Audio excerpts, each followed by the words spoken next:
Hello everyone, Shannon Flummerfeld here for Flip Schools. Welcome to the Sustaining Improvement series. This series is one of 5 videos that will introduce building administrators to some tools and concepts for improvement that hopefully will help you out as you're working with flipping your school. The 5S tool and leader standard work are the focus of these 5 videos, and in this video we're going to focus on leader standard work. If you haven't had a chance to listen to the other 4 videos in this series, you might want to take the time to do that. It'll help to perhaps fill in the gaps a little bit. But the fundamental question you might be wondering is, why would I want to use a tool called 5S, and what is leader standard work? Why is it important to me? Well, as you're working in flipping classrooms and flipping your school, you're going to find that there are many, many points of improvement or potential points of improvement that'll surface. In fact, there will probably be so much innovation as well as improvement going on around you as a building administrator, it actually might be a little bit confusing. And so the 5S tool and leader standard work can help you to make sure that what's in fact happening is fostered in a way that best practice is developed and brought out and standardized and then sustained within your school. One thing you don't want to see is a very fast turnover in terms of good ideas that might come forth, and then they get lost in the shuffle. So a 5S provides a way for you to very simply provide some leadership by mapping out, what steps you're going through with your faculty to collectively develop and maintain best practice. And there are 5 required steps in the 5S. They're sorting, setting, shining, standardizing, and sustaining. And this 5S process has been presented in the previous videos, as I mentioned before, that focus on an example regarding improving reading instruction. But again, you can use 5S for anything. The idea is you're trying to bring forth best practice and really make sure you don't lose it in the middle of all the excitement that's happening in your flipped classrooms. And then an accompanying concept to the 5S is something called leader standard work. I don't know if you've heard of this before, but what it is it's a leadership method that puts you in the role of being able to model and also coach people. And it's kind of a nice way to lead. It really provides a very nice culture in your building. But the way you do that is you focus on processes first. You make sure that the processes are working, that they've been examined and analyzed and improved. And once you get them to that point, what will follow from that are results. Because inevitably, if your results are off, then there is going to be some process behind those results that needs to be fixed. So with leader standard work, we keep our focus on process, and of course we're concerned about results, but that is sort of a second point, or actually just an ancillary benefit of process improvement. And what happens is process improvement remains at the forefront, supported by the results that follow, and we use this all in conjunction with this 5S tool. So leader standard work is just a way to overall support and continue with a 5S engagement.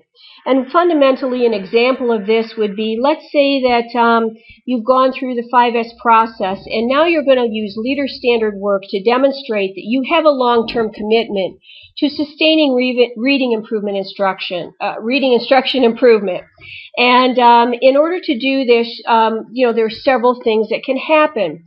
So what are we talking about here with leader standard work? Well, first of all, you need to be able to go through the 5S protocol, and then leader standard work just folds into that afterwards. So again, you'd go through the steps of sorting and setting, and those two kind of go together. And then, you understand what needs to be done, you fix it, and you create best practice, shine it, and then standardize it. Those two kind of go together.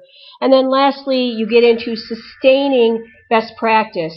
And leader standard work is a way to help you to understand and describe to others how you're actually going to go about this sustaining work.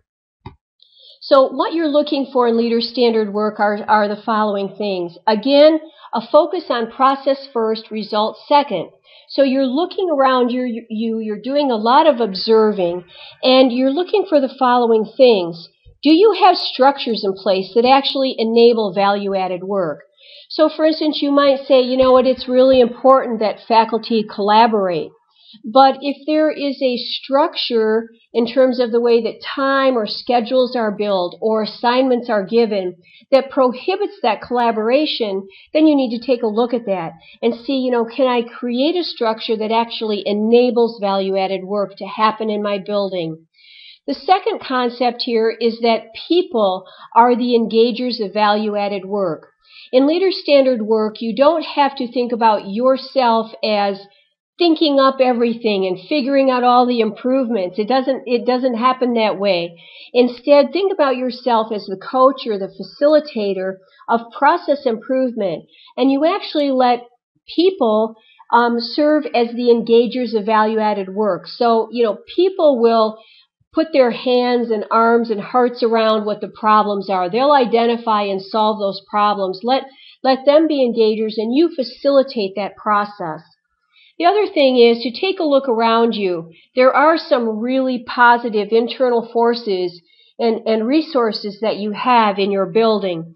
Maybe you have a particularly talented administrative support staff. Maybe you have really creative students in a particular class. Maybe you have a great student government. Maybe you have a really strong curriculum in social studies. Whatever is there that you have, go ahead and use that and focus on that. Again, use that as the focus of process improvement so that results are there. And those internal forces can be captured and used as envoys of value-added work. And then the last thing is to think about practices, because practices are actually expressions or enforcers of value-added work. So, if you say that you want to be a professional learning community, then your practices should reflect that. There should be practices that demonstrate that you are actually engaged as a professional learning community. If that's seen as value-added work, you need to figure out how to get practices in place that will enforce that. So these are some things to think about: structures, people, internal forces, and practices in regard to leader-standard work. Well, what does it actually look like if you're trying to go around and do this kind of work in your building? Well, here's some things that practitioners of leader-standard work do. First of all, they make really good use of visual management. In these videos, you've been introduced to a few visual management tools, but there's just lots and lots of them out there, and they're really easy to use. And what you want to do is either create a data wall or a collaborative space where things are shared. And what you want to share is process improvement and results improvement. So these are what we would call shared measures of performance. And use visual management tools so that people can actually participate in what's going on in terms of changes. Not everybody will be involved in every single thing, but visual management can also captivate people and engage them. Also, the idea that leader-standard work actually takes place at what we call Gemba. So Gemba is translated into the real place. It's where the work actually happens. So, for instance, if you want faculty to collaborate, or you want to see new textbooks selected, or you want to see smartboards being used, you need to go to where that work is happening and go in as a coach, as an observer, as a facilitator of process improvement leading to good results, and lead there. Trying to lead via remote control is not what we're talking about here with leader-standard work. Leading a Gemba is done with respect and coaching. It's not done trying to catch people, doing something wrong and call them out on it. But again, you do this thing in a respectful way, trying to bring out the best in terms of what's possible. Also, another thing about leader-standard work is that you use a just-in-time approach. Whether it's a paradigm that needs tweaking, a practice that needs improvement, a process that needs improvement, create a space for that intervention to happen where it's needed. So, if you're there and people are struggling, or you observe something that isn't working quite right, just call a quick time out and say, look, let's talk about this. What is the paradigm here? How could we improve it? What's the process we're using here? Is it really value added? And, make that change as it's needed just in time. Two other things are that make sure that there's a lot of communication, high-level communication, frequent communication, really being as transparent as you can be about what's happening in your building with your key stakeholders who are engaged with you in this.